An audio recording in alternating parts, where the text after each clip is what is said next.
Gua nggak tahu kapan tepatnya hidup gua mulai berantakan. Mungkin pas gua mulai ngerasa sibuk banget, tapi nggak pernah beresin apapun. Setiap pagi selalu sama. Bangun siang, buka HP duluan, scroll TikTok, terus buka email sambil setengah sadar. Jam 8 udah panik, jam 10 udah stres. Dan baru sadar, gua belum ngapa-ngapain yang penting. Pikiran gua kayak tab browser kebuka semua, tapi nggak ada satupun yang diselesaikan. Dan tiap malam gua janji ke diri sendiri, besok deh gua mulai hidup sehat. Tapi tiap besok datang, ya gitu lagi. Sampai suatu hari gua nonton video soal morning routine para miliarder. Katanya mereka bangun jam 4, meditasi, olahraga, mandi air dingin, dan nulis jurnal. Dan semua kedengarannya mustahil buat gua yang bangun aja udah jam 8 pagi. Tapi gua capek banget dan ngerasa stuck. Jadi gua mikir, oke, seminggu aja. Gua coba rutinitas pagi miliarder selama 7 hari. Nggak cocok, gua stop. Tapi kalau cocok, gua ubah hidup gua. Jam 4 pagi, alarm berbunyi. Refleks pertama gua, matikan alarm dan tarik selimut lagi. Tapi gua paksa diri buat bangun. Gua duduk di kasur, lihat sekeliling, dunia masih gelap. Dan jujur, rasanya hampa. Biasanya jam segini gua masih tidur, bukan bangun. Gua jalan ke dapur, bikin air hangat, duduk, diem. Tanpa musik, tanpa HP, cuma gua dan suara kipas angin. Dan itu aneh banget, karena gua nggak pernah punya waktu segini tenangnya. Selain itu, gua coba olahraga ringan, plank, sit up, push up, seadanya. 1 menit pun udah ngos-ngosan, tapi ada rasa puas kecil di dada, kayak, oke, gua mulai sesuatu. Habis itu mandi air dingin, demi Tuhan, itu rasanya kayak dilempar ke kutub utara bro. Tapi setelah itu, gua ngerasa bangun sepenuhnya. Pas jam 7 pagi, gua udah selesai semuanya. Biasanya jam segitu gua baru bangun atau bahkan masih tidur. Sekarang udah buka laptop, ditemani secangkir kopi dan gua udah siap kerja. Hari pertama, sukses setengah mati. Tapi mental gua goyah banget.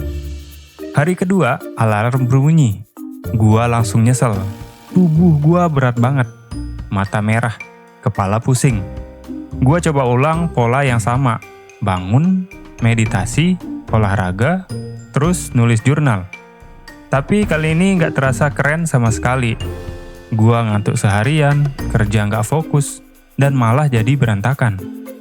Hari ketiga, gua mulai mikir, emang bener ya rutinitas kayak gini cocok buat semua orang? Tapi gua sadar satu hal, masalahnya bukan di rutinitasnya, tapi di cara gua tidur. Gua masih tidur jam 12 malam, bahkan kadang jam 1. Jadi kalau bangun jam 4, ya jelas, tubuh gua marah. Malam itu gua ubah strategi, gua tidur jam 10 malam.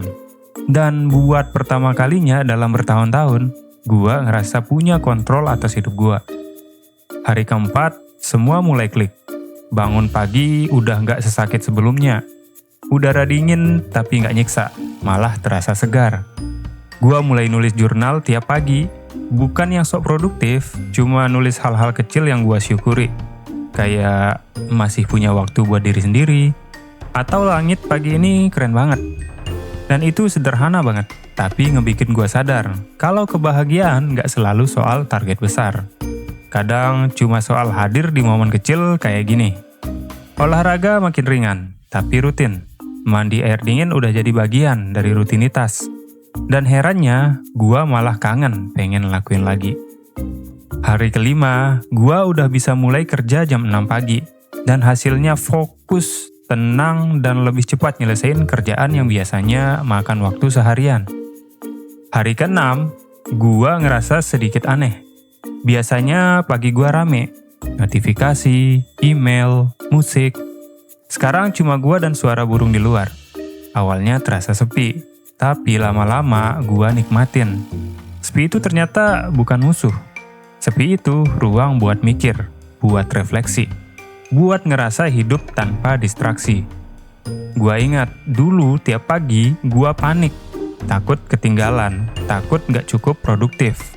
Tapi justru karena slow down di pagi hari, gua bisa ngerjain lebih banyak dengan lebih tenang. Hari terakhir bangun jam 4 pagi udah terasa alami. Gua bahkan bangun sebelum alarm berbunyi.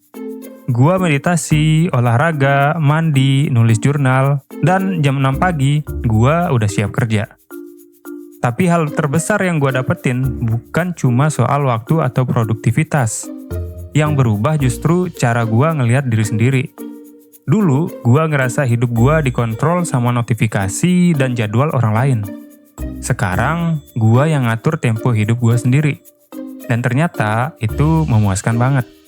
Jadi, apa gua bakal terusin rutinitas miliarder ini? Jawabannya, iya. Tapi versi gue sendiri. Gua nggak bakal maksa bangun jam 4 setiap hari. Tapi gua bakal jaga pola yang sama. Bangun lebih pagi, nggak buka HP dulu, meditasi, olahraga, nulis jurnal, dan punya waktu buat mikir. Karena gua sadar, kunci hidup yang terarah bukan di jam berapanya, tapi di gimana lu memulai hari itu dengan sadar. Kalau lu ngerasa hidup lu berantakan, mungkin bukan karena lu nggak punya waktu, tapi karena lu nggak mulai dari diri sendiri. Ini energi muda, gas terus bro. Karena dunia nggak bakal berubah kalau lu sendiri nggak mulai gerak duluan.